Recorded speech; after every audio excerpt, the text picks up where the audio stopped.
Welcome to the Market Review, where we give you developments in the financial and capital markets as it relates to the economy.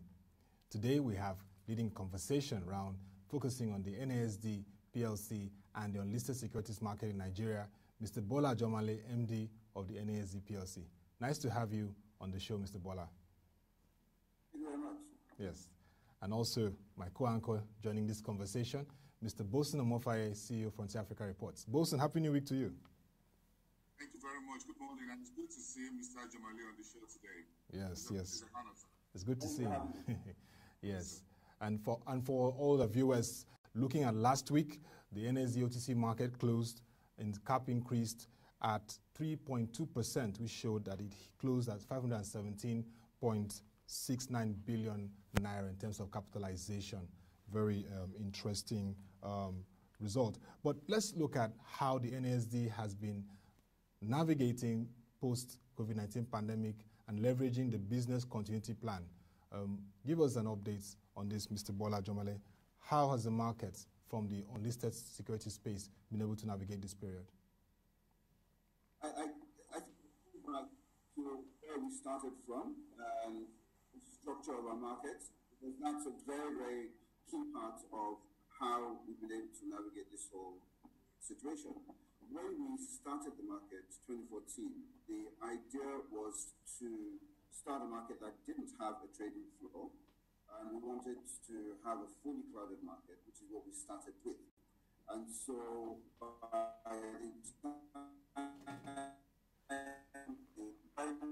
last year, we actually run all tests to be able to run a totally remote market, and we're ready for it.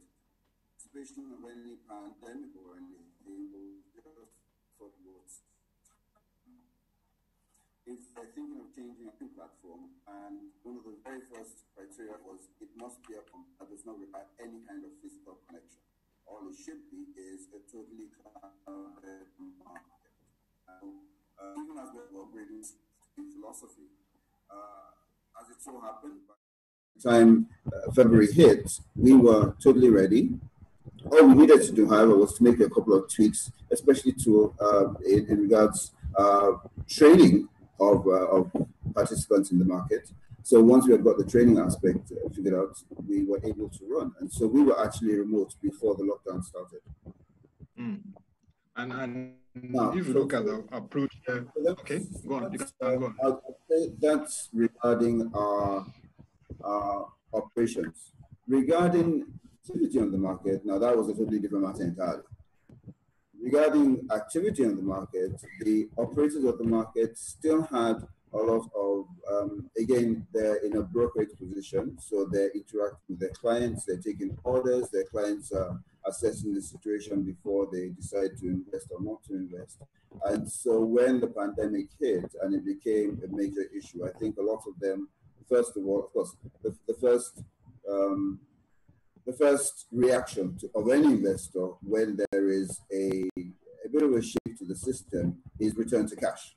And so what first happened is we saw a hold and then a bit of a sell-off.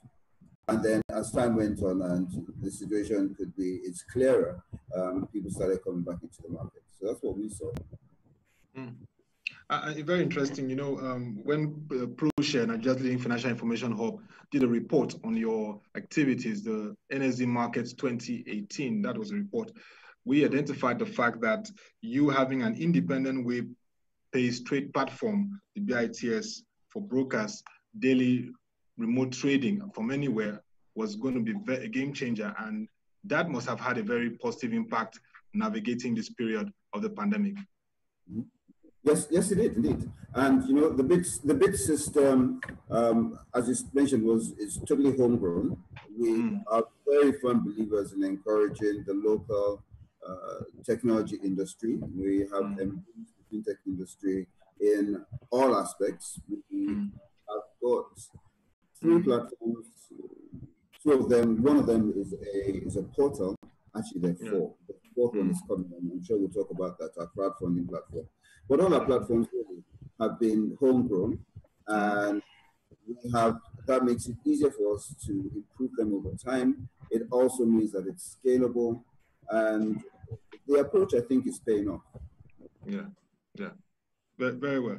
Now let's look at the updates and developments in the unlisted securities market. I know that some developments occurred, like the RMB Securities was admitted, newest ASL. Very interesting. During the period, you were able to admit in securities into your market. On the admission of securities, I would start from obviously the issuers and the trading securities. Yes, newest came in. What I think from the last time we spoke, we hadn't mentioned to you that VFD Financial came into the market, GNI Insurance Company also came into the market. So we are admitting more securities into the market. Again, it's because of the model that we follow, which is a very simple entry process. An investor-led entry into the market means that an investor who wants to, what we had before was an investor who wants to trade his shares would essentially submit his interest to what we call a participating institution, which are the stockbrokers. And once he has indicated his interest to trade on those shares, he can, they would apply to us and we would then get a code. And once the code, we can get a code within 24 hours. And so from application to opening of a security code for a company to trade takes about 24 hours, and that's about it.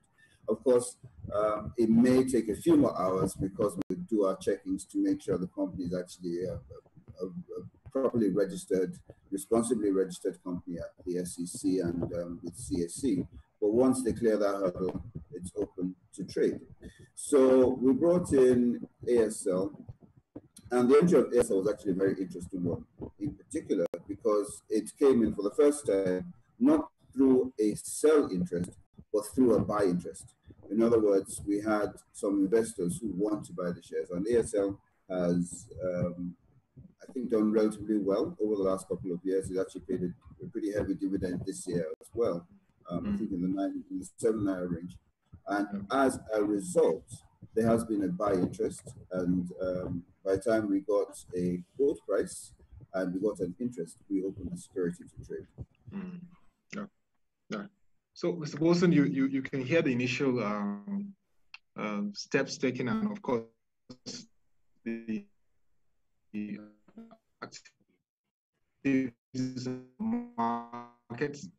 The response or follow-up questions you have for Mr. Bola? Mr. Boason, can you hear me? Yes, I can hear you. Boason, can you hear me? Impact of the COVID-19 on the operations of NASD and business continuity, and which one you need to share of. Bring us up to speed on that very quickly, then we'll touch on it. That has been a rather a bit of a revelation for us. We've seen a lot of interest from enterprises who want to raise funding. Our initial approach, and we must express some humility in assuming that the initial interest would be from private equity investors, from venture capital firms who we believe would support the company not only with cash, but also with a certain kind of management style that would ensure the growth and control of the company. We find, however, that the pass that those companies were requesting was smaller than the threshold, or lower than the threshold of these funds that we were expecting to invest. So we've taken a rethink on the NASD side of things, and we have taken the approach of meeting up with some multilaterals. The multilaterals will create a fund, and then the fund will be available, will be administered by trustees, and will be administered by other financial institutions, especially issuing houses, who would then be able to recommend companies to be funded. And so that's the approach we're taking. We've changed the approach. The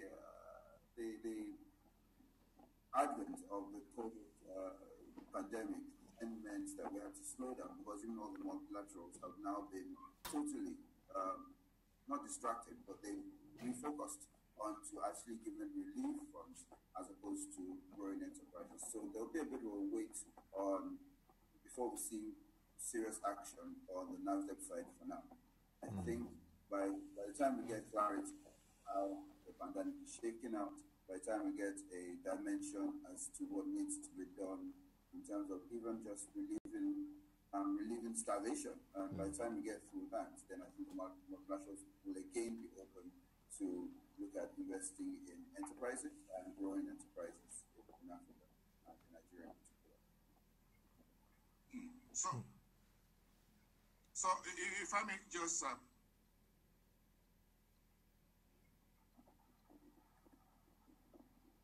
Yeah, you can go on, Mr. Boason. Yes, I was just to ask if the NASD is taking note of the various actions being taken by the Nigerian authorities, including the central bank, in the COVID-19 environment in which we found ourselves, the interventions in the healthcare sector, for the pharmaceuticals. Central bank is talking about bigger new interventions for the new planting season and the various non-interest framework for agri interventions in that sector. Which of these developments at both the monetary side and the fiscal space are you watching very closely at NASD as a window for you to plug into this new environment in which we find ourselves? Well, we think our first action has been to where, as part of an infrastructure of the market, the first thing we did was join up with a COVID initiative that was set up by the Securities and Exchange Commission. NSD is on the governing committee of that, and the whole purpose is to raise a certain amount of funding to give relief. We're going to buy ambulances in a few days. Not necessarily NASD, but the whole committee itself has put money together. We're buying ambulances, face masks, and so on. And that's our first action. Yeah. The second part of what is going on is that there's a likelihood that this will continue for a while, and there's a likelihood that there will be a requirement for continual funding, especially from well-meaning Nigerians, and that is probably going to be by way of a crowdfund.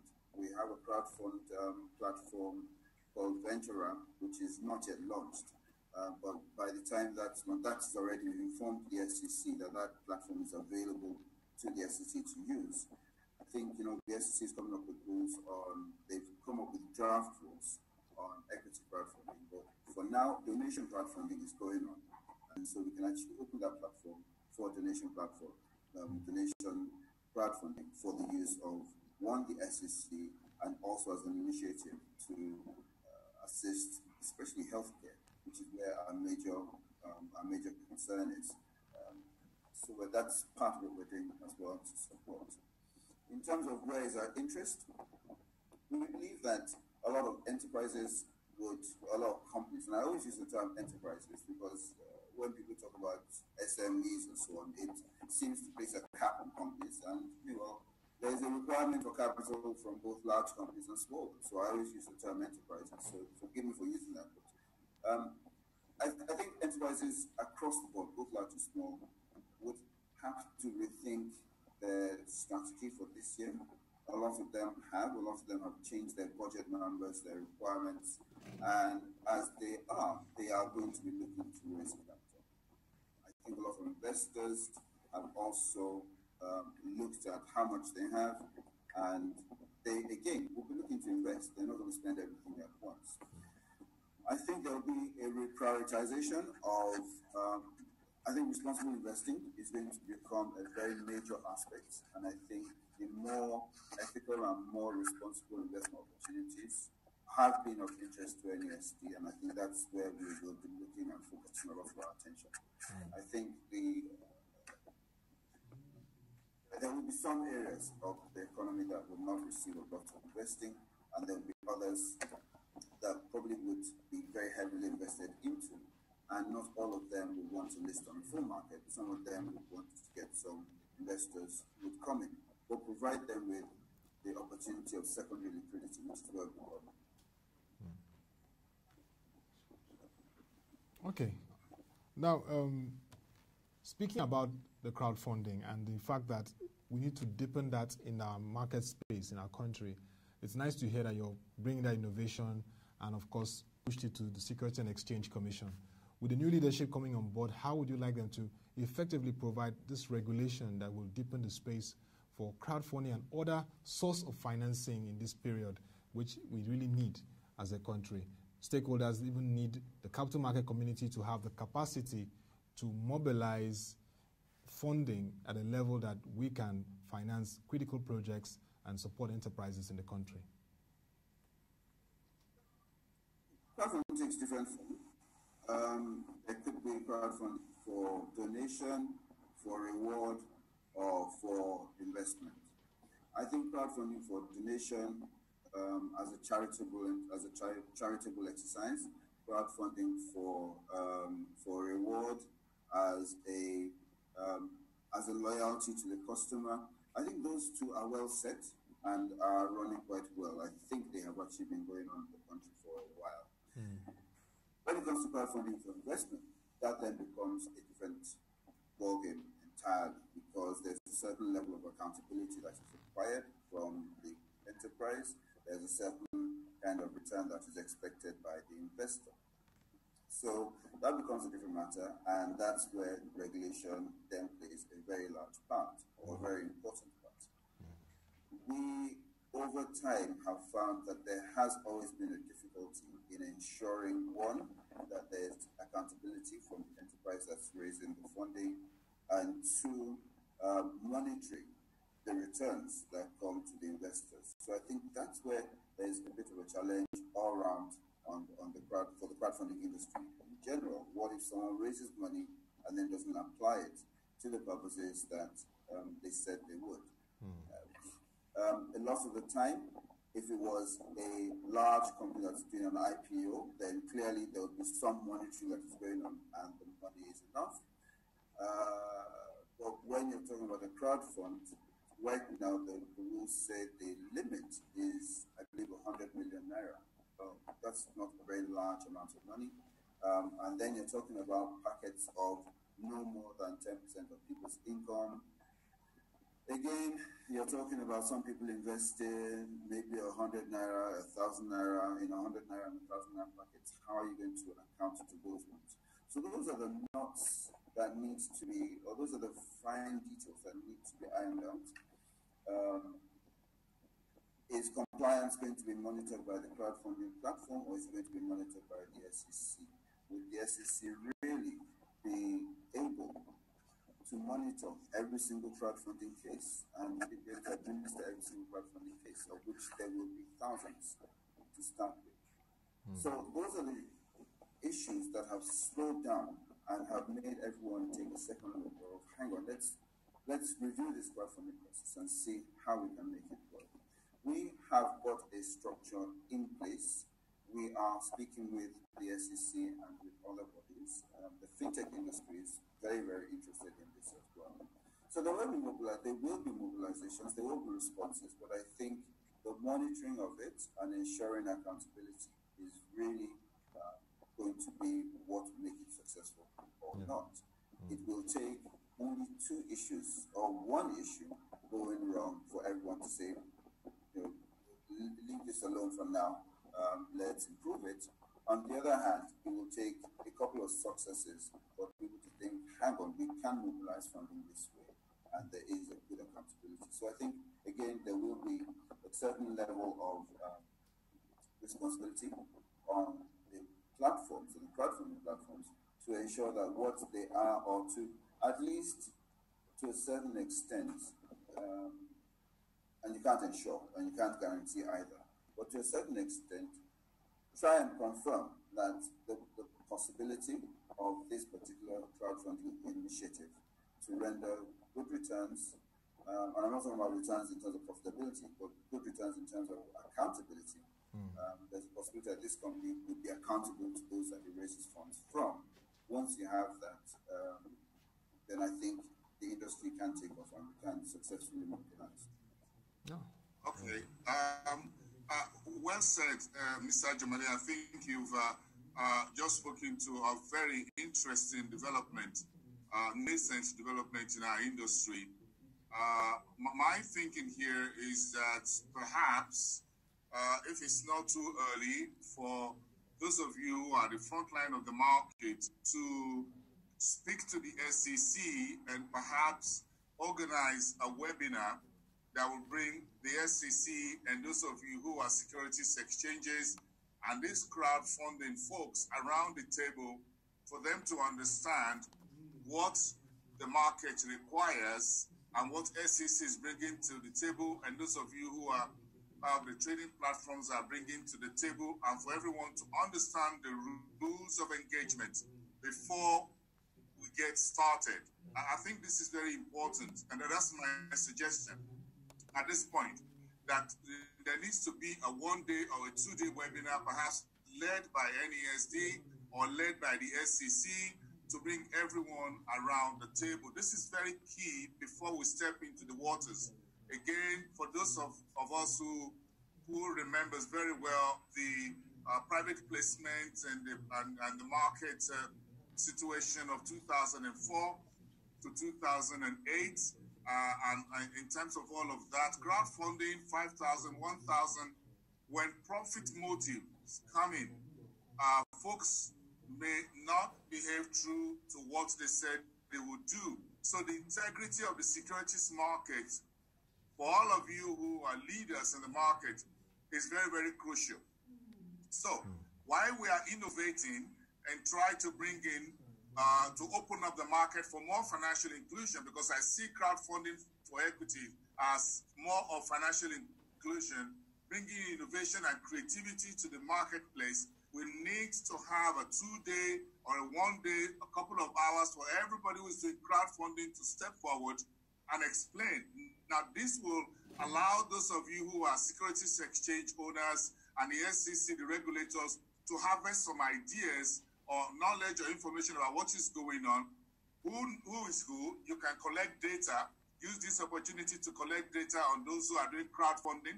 You have an idea of who they are, what they are trying to do, what are their sentiments and nuances, and all of that, to also help the SEC to put the final thoughts together with you guys who are professionals, who are well experienced, knowing fully back our history and the future that we're trying to design. So I think that is very important. That's my suggestion, that we should do that very quickly before we open the doors and ask everybody to come in. And it's almost as if you're in the room in SEC's head. You know, when SEC first of all issued the exposure draft, it was issued to a wide range of capital market. In fact, it was issued to all capital market operators, and that includes lawyers, accountants, issuing houses, SME hubs. Every single person who has an interest in the capital market received a copy of it. I have met on at least 4 different platforms made up of different operators, looking at different segments. I mean, I've worked with the accountants on it. The fintech industry is very interested in it at various levels. The banking industry is very interested because of the money flows. So there's so much interest from so many areas that I think by the time SEC actually got its response on the last, by the deadline that they first of all gave, the response they got was probably not overwhelming, but it was very robust, an extremely robust response from various segments of the capital market. I know that the SEC will eventually, or anticipate that the SEC will eventually sift through, remove the duplications, and come up with at least a single response. Normally, when you have such an important or pivotal rule coming into the market, the Commission tends to share all the responses and then sift through and through and through. So it's probably not something that would be concluded in the next month. There's not going to be any rush about this, because we do need to get it right. And I was trying to avoid speaking of the era that we're all trying to forget. Not forget the horrors of it, but by all means remember the lessons learned. And I think that era of private placement, we certainly must do everything possible. It's our responsibility to make sure we avoid it ever happening again. And that's part of the reason why NASD came into place. Yes. Because at least it gave some kind of outlet for people to be able to assess investments, not only at the big, the very large corporate level, but also even at the minor levels. Should I invest in it? Is it possible to invest in it? And if I do invest in it, do I get secondary? Can I get secondary guidance? That's where we have been playing, and it's part of the things that we have done to address the horrors of the past. Being in that position, therefore, we are very concerned to make sure that things work smoothly and without any mistake in this new dispensation that we're about to enter into.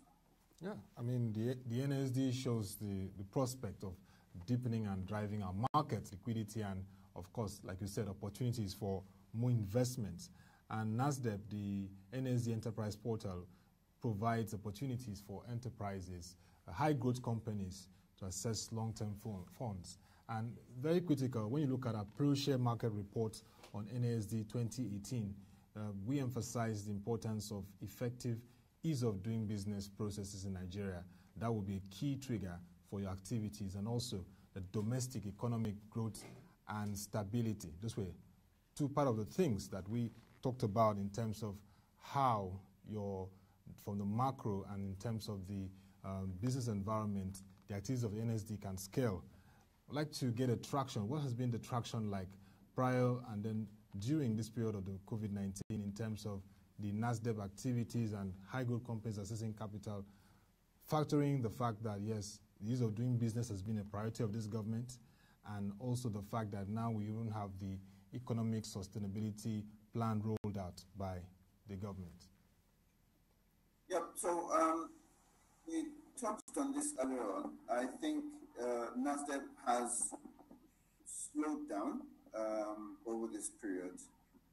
And that's, okay, well, right from the beginning, we realized after a while that we were getting the high-growth companies that wanted to raise capital, we were getting them coming in, but our target partner for them were private equity firms, and there was a bit of a mismatch between the private equity firms' minimum threshold and the amounts that these companies really should be raising. So a company that wants to raise 50 million or 100 million or 200 million, really in Naira, you're trying to match them with a private equity firm that's telling you that our minimum investment is $10 billion. Somehow there's a big mismatch between the two.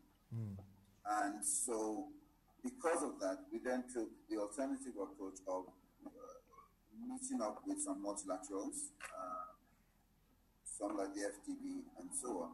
And the idea was for them to create a fund that would then be available in small packets under the management of NASD or under the management of NASDEP, and each of those packets would go to what would be considered worthy investments.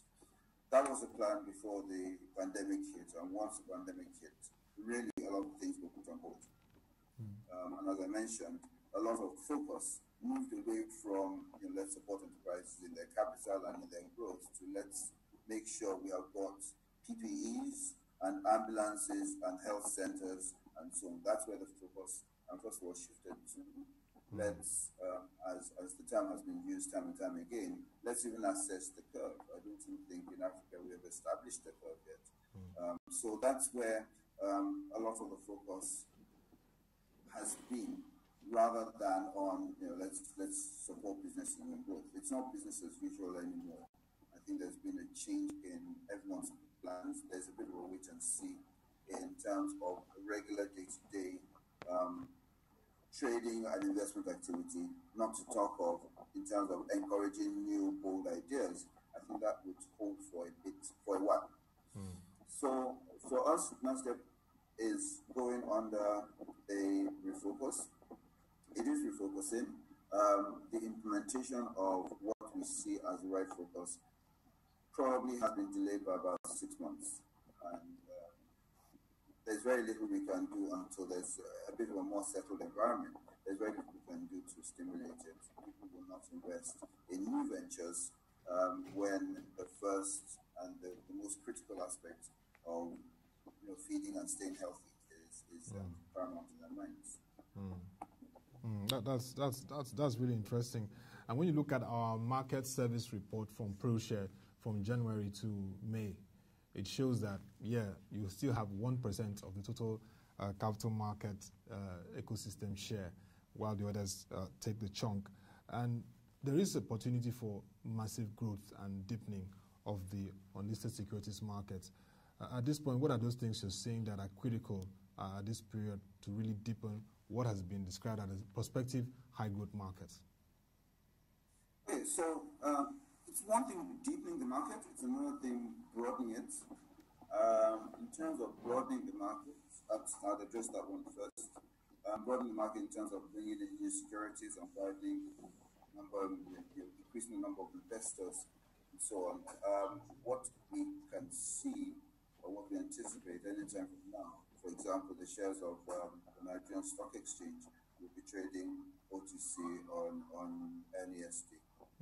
That's probably more than the whole capitalization of what we have on the market right now. So that's an immediate doubling in the size of the market and what it can. Because it's an OTC market, and because I spoke about how easy it is for securities to come into the market, again, the flip side is that it's very easy for securities to go out. We should never do that. But that is an opportunity we see. A public company can enter into the market within 24 hours for as long as it's properly registered. And so we're seeing great potential among various companies that are on the verge of going public and are thinking, are we ready to list or do we just want to be public for now? There's a very, very, very big opportunity there. The market may well triple in size between now and the end of the year, or on the other hand, it might even be a larger number. In terms of deepening the market, that's where I said we have a bit of a wait and see what's going to happen next.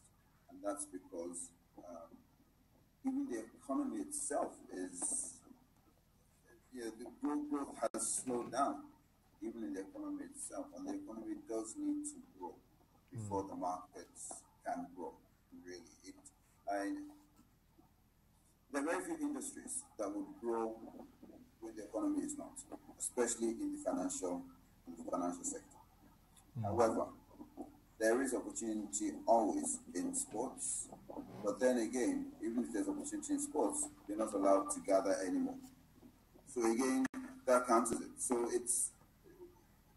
there are opportunities we can see for deepening the market, but all of these will depend on either resuming some social activity or resuming some level of existing business that's been done, or encouraging new initiatives.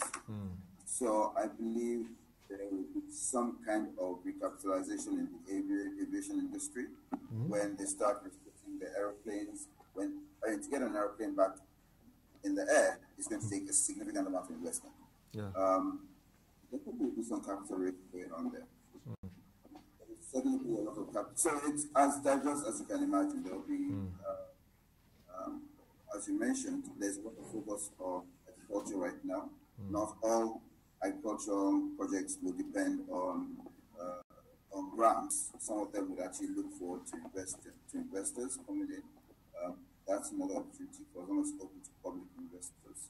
It's certainly deepen the market. So in all aspects, there is opportunity for growth. We're very hopeful for that growth. But we need to get past this. We need to stay safe and get past this pandemic first. I mean, that's really the most important thing. For as long as our numbers our numbers are bad as it is, but for as long as it does not continue to accelerate, or once we can start to decelerate our increase in cases, then I think we can start being hopeful about even deepening the capital market.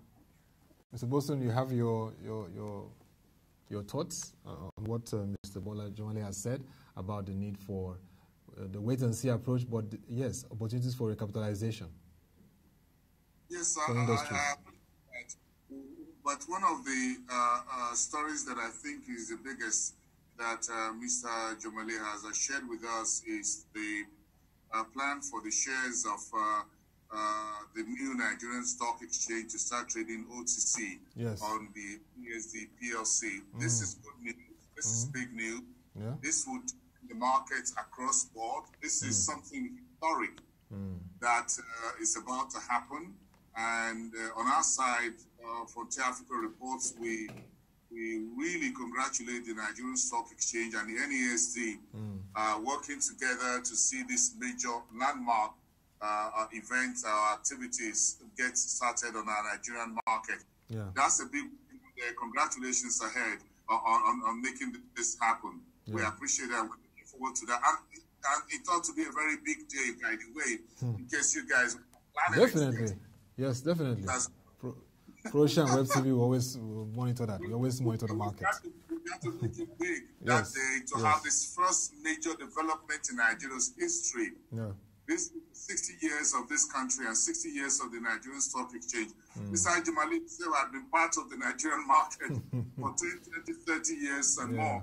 So I'm sure a big day for him as a chartered stockbroker, as an authorized person, as the CEO of the Securities Exchange. So this is a big day. Let us know ahead of time. We need to roll out the drums. Well, very interesting. I would mention one or two things about that, and that's the fact that there's more growth when there is a lot of growth when there's collaboration, and collaborating with Nigerian Stock Exchange in this again emphasizes the fact that the capital market is a continuum. You don't have tiny pockets of markets. You have one continuous market that has different segments in it, and so this does speak to that. Yeah. Again, we use the liquidities. We both use the stockbroking community as our core clients, and then though that stockbroking community happens to be the core shareholders of the Nigerian Stock Exchange and the core shareholders of NASD as well. So there's the two markets or the two exchanges are so interwoven that it only makes sense that it enters into the OTC market. First, if we will list on the Nigerian Stock Exchange, eventually it will list on itself. There's nothing wrong with that. But at the same time, this is it's a good development, not only in terms of increasing trade and broadening the market. It's a good development because it also establishes a kind of structure into the market where you can see that shares can flow from one market into another without the unnecessary arbitrage that can happen if all the exchanges are not speaking to each other.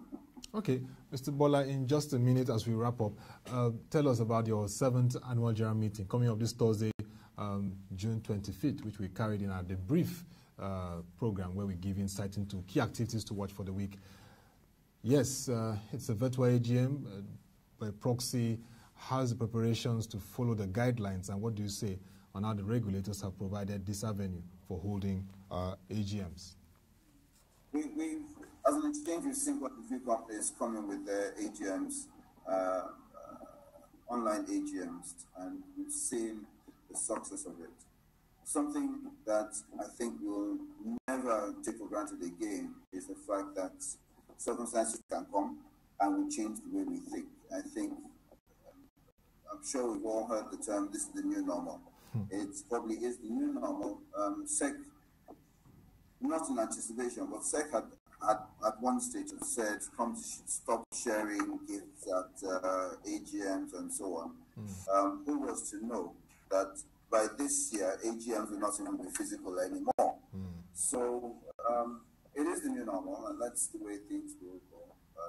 We've seen, as I said, quite a few companies run their AGMs remote. It makes a lot of sense, because the reach is wider. Documentation is probably better, and it's way more efficient as well. NSD will hold its AGM in the same manner. We will have probably no more than 15 people in the room, although every shareholder we have will be able to observe and vote in the meeting. We happen to be a smaller company. We have a smaller register. We have just about a little over 100 shareholders. And so it's very easy for us to have one Zoom meeting or a meeting on one platform and everyone can contribute. For the larger companies, what has happened is that they would have those who, there are two ways of entry. You can either enter through Zoom or you can enter by observation. You can enter and observe on YouTube. And so those kind of platforms are now becoming more tested and it's being fine-tuned. So for us, we are ready to hold a meeting, but I think as time goes on, that process will even become more fine-tuned. I think SEC and CAC have also been quite responsive in ensuring that the business can continue in terms of in the new dispensation. So I think we're ready, and I think the process will continue to improve as time goes on. Thank you very much, Mr. Bola Ajomale, for joining us to share developments in the NASD Plc, the Unlisted Securities, and indeed what is the OTC market. We definitely will be monitoring how the deepening and broadening of the market will go, and also activities in your space. Also, we want to tell our viewers that you can always join every 6 to 7 a.m., that period, our market opening gun, where we give you insights on what happened in the NSD market, like other markets, and also market review.